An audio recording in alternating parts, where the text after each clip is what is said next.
Okay, I love this question because it is near and dear to my heart. So when you start T, a lot of things change, and when you start re-exploring your upper range, a lot of us unfortunately feel some associated tension along with it. A lot of my clients describe it as feeling like there's a gripping sensation in their throat or the back of their mouth. I've got an activity for this. Field trip to my kitchen because that is where I store my straws. This is my straw drawer. Yeah, so pick a straw, silicone, plastic. If you've got metal, that works too. Bring it back to your practice space and do some sirens. For this one, I would definitely recommend using a pitch analyzer app while you're watching it because kind of knowing where that cusp is when the tension starts to want to come in for you and doing little sirens kind of reaching on up to it. Now, I feel like I have to say this, sit up straight and use proper breath support for this. This really does count.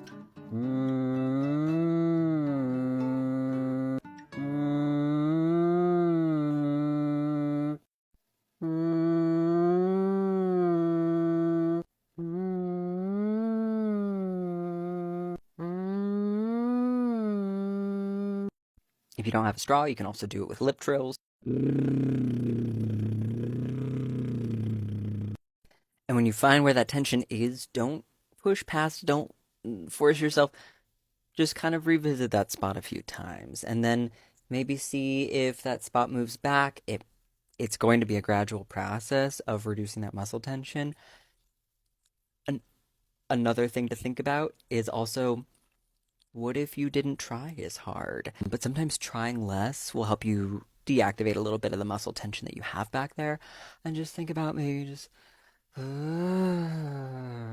uh, doing it a little listlessly might help as well. So this will be a gradual opening back up the space, finding a little bit more expansion up to the higher range again.